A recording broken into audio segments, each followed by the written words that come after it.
آج اسد عباس کی موت کے بارے میں سن کر اور ان کی زندگی کے بارے میں پڑھا جب، تو مجھے جان ایلیا کی بات یاد آ گئی کہ آپ نے کہا تھا کہ ہم خوبصورت ترین، ذہین ترین، امیر ترین اور ہر حوالے سے بہترین ہونے کے باوجود بالآخر مر جائیں گے۔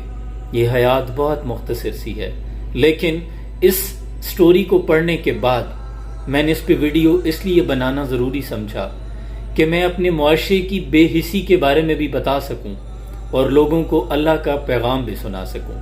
بے حسی یہ ہے کہ ایک وہ شخص جسے ستارے امتیاز سے نوازا گیا، لکس ایوارڈ جس نے جیتا، جس نے کوک سٹوڈیو سیزن 6 میں کدی عامل سامل یاروے گانا گایا، گو کہ ہم اگر اسے نہیں سنتے نہ سنے، ہر بندے کا اپنا ذوق ہے، لیکن وہ دنیا جو اسے سنتی تھی، جس نے اسے اتنی عزت سے نوازا، 10 ملین کا انعام دیا گیا، مرسڈیز جیتی، لیکن پھر وہ ایک بیماری، ایک عارضے میں مبتلا ہوا۔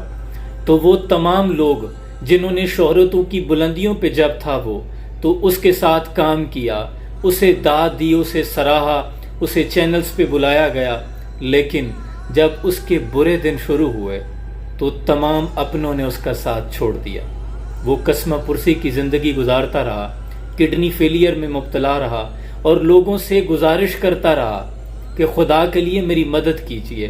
مجھے یہاں کے ڈاکٹرز نے جواب دے دیا ہے، دونوں کڈنی فیل ہو چکی ہیں، امریکہ ٹرانسپلانٹ کے لیے بھیجا جائے۔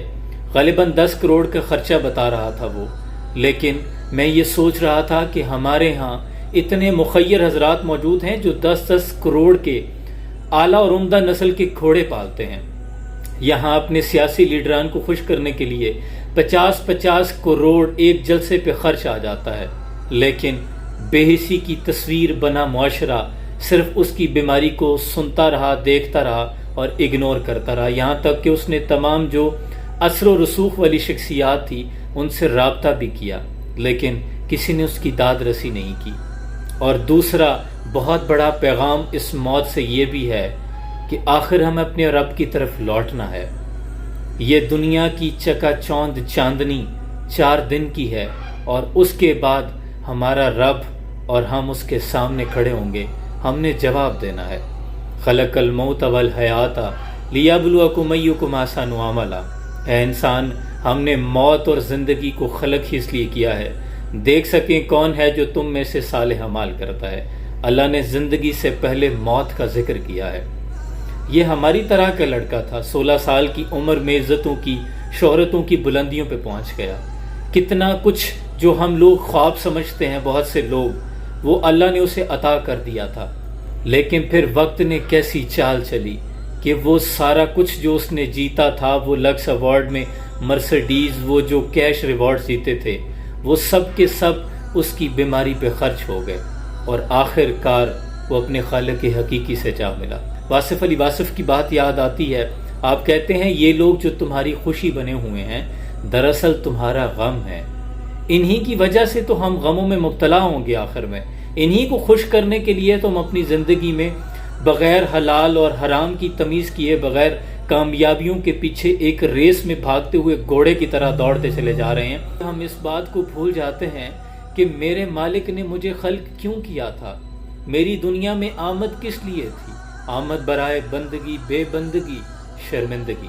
میں دنیا میں کس لیے آیا تھا اور کیا کر رہا ہوں، اور زندگی کس طرح اپنی نظریں بدلتی ہے، آپ کی آنکھوں کے سامنے ہے۔ ایک ہی لمحے میں ہیرو اگلے ہی لمحے زیرو کر دیتی ہے۔ اسد عباس تو چلا گیا، لیکن پیچھے والوں کے لیے بہت بڑی عبرت کی ایک داستان چھوڑ گیا ہے۔ شیخ سعدی رحمۃ اللہ علیہ ایک جنازہ پڑھ کے فارغ ہوئے تو جسے دفنایا گیا تھا اس قبر پر کھڑے تھے کہ ایک نوجوان قریب کھڑا تھا۔ آپ نے اس سے مخاطب ہو کے پوچھا، اگر یہ اٹھ جائے تو تمہارے خیال میں کیا کرے گا؟ تو وہ کہنے لگا کہ یہ تو فوراً مسجد کی طرف جائے گا، صدقہ و خیرات کرے گا، اپنے رب سے رجوع کرے گا اور توبہ و تائب ہو جائے گا، اپنی زندگی اللہ کے احکامات کے مطابق چلائے گا۔ تو شیخ سعدی رحمۃ اللہ علیہ نے فرمایا، بیٹا اب اس کے پاس تو وقت نہیں ہے، اس کے پاس تو مہلت نہیں ہے، البتہ تم یہ کام ضرور کر لینا۔ اب وہ صرف بے حسی کی تصویر، ایک خاک کی ڈھیری ہے اور ایک سوالیہ نشان ہماری ذات پر بھی ہے۔ نہ کسی کی آنکھ کا نور ہوں، نہ کسی کے دل کا قرار ہوں، جو کسی کے کام نہ آ سکے، میں وہ ایک مشت غبار ہوں۔ کوئی چار پھول لائے کیوں، کوئی لا کے چادر چڑھائے کیوں، کہ میں وہ بے کسی کا مزار ہوں۔ اب سوائے بے کسی کے مزار کی کچھ نہیں ہے۔ بر مزار ماں غریباں، نہ چراغے نہ گلے، نہ پرے پروانہ سوزن، نہ صدائے بلبلے۔ اب نہ تو یہاں چراغ جلیں گے اور نہ بلبلیں چہچہائیں گی، اور نہ کوئی اپنا پیارا لا کے کوئی پھول ہی برسائے گا۔ ایسا نہیں ہوگا، یہ دنیا بہت عارضی ہے۔ خدا کے لیے اپنے رب سے رجوع کریں، وہ جو کہتا ہے کہ اے میرے بندے، تجھے میری طرف آنے سے کس بات نے غافل کر دیا ہے؟ کون سی چیز ہے جس نے تجھے دھوکے میں ڈال رکھا ہے؟ اور قرآن میں وہ کہتا ہے الم یانی للذین آمنوا ان تخشع قلوبہم لذکر اللہ، کیا ایمان والوں کے لیے اب بھی وہ گھڑی نہیں آن پہنچی کہ ان کا دل اللہ کی یاد میں جھک جائے؟